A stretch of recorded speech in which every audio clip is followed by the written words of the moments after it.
Legislative terrorist, Lincoln Project advisor's view of Jim Jordan. Yep. That's what a senior advisor to the Lincoln Project had to say about Jim Jordan when pressed for her thoughts about him becoming speaker.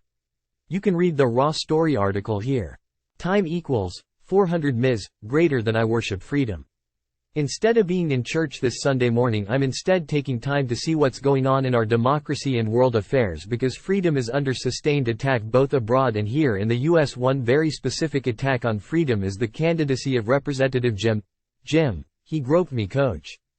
Jordan of Ohio, in a safely because it's so insanely gerrymandered district, for Speaker of the U.S. House of Representatives. Jordan has been in Congress for a good while now, 2006, yet has never passed a single piece of legislation. What he has done though is throw rhetorical bombs.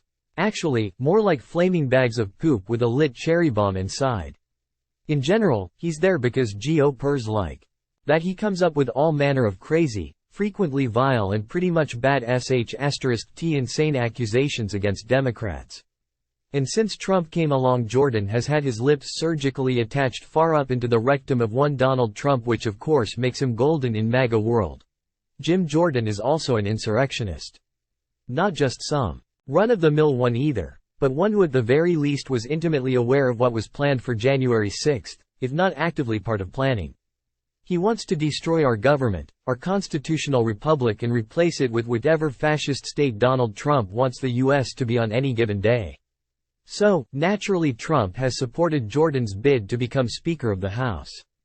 Time equals 400 Ms. greater than Jordan is and always has been as unfit, in every way, to be a representative as Trump was to be president.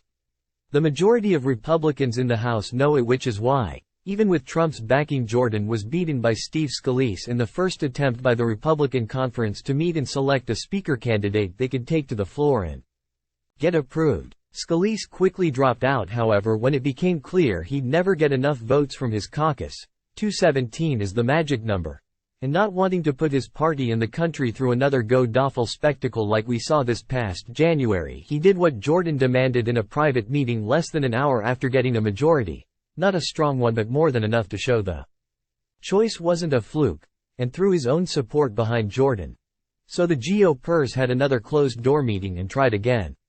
Jordan came out on top this time, but a last-minute, nobody, had you ever heard of Austin Scott of Georgia, had thrown his hat in the ring and got a whole bunch of votes.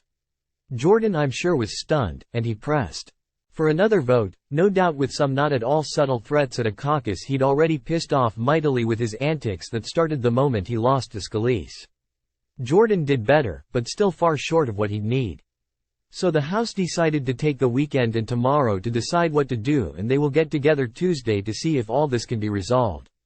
Time equals 400 Ms. greater than. I posted an article on PZ Friday night asking whether time would work for or against Jordan. We won't know the answer until Tuesday, but here's my sense of where things stand. 1. Jim Jordan could care less about the good of the Republican Party or the country and won't step aside. Not only that, if he stays well short of the needed number of votes, he and Trump will raise holy hell and make an awful situation worse. 2. There is strong sentiment of a never Jordan type, and not just from former Republicans like Liz Cheney or LP's Tara Setmeyer. Unless I'm mistaken, reporting indicates at least 5, not only no but hell no, votes in the House Republican caucus against Jordan. From where I sit, it's still a small number of people attacking Jordan, but it does seem to be growing. Also, with outsiders as in former party members providing cover, I think more will be emboldened to, if not speak up loudly, simply vote no on Jordan, whether Tuesday in private conference or if Jordan tries to press the issue by taking the fight to the floor. That, friends, a repeat of January is something most in the GOP are desperate to avoid. Articles like the one from Raw Story I linked to won't help Jordan either. Setmeyer spoke of how the consideration of Jordan is an example of how desperate the GOP caucus is, and that it tells you everything that you need to know about the degeneration of the House GOP and the party as a whole. She went on to say, time equals 400 Ms. greater than. Do I think he has a chance of winning over the entire conference? Unlikely, she continued before elaborating. I think it is unlikely, given Jim Jordan's history. The Republicans have now nominated a quote, legislative terrorist, according to former Speaker John Boehner. She goes on to note not only that Jordan's reputation in Congress is awful but that his own hometown paper published an editorial saying he was the second most hated person in Congress. Somewhere Ted Cruz is hoping Jordan takes the top spot from him. That he's nothing but a bomb thrower. Oh, and she points out his role in the January 6th insurrection and that he ignored a congressional subpoena. Then there's this.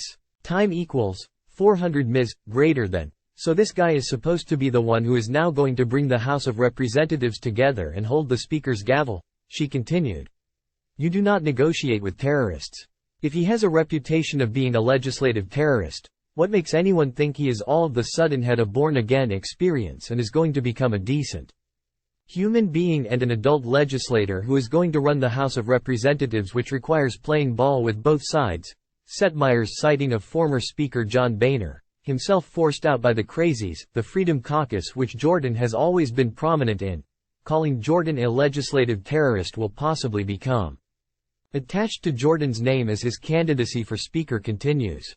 I hope so. Of course, given that the bosses in executive suites and boardrooms of media outlets love crazy, those rating and therefore ad revenue, might not lot their writers and talking head talent play this up. In fact, marching orders have probably been issued not to do so.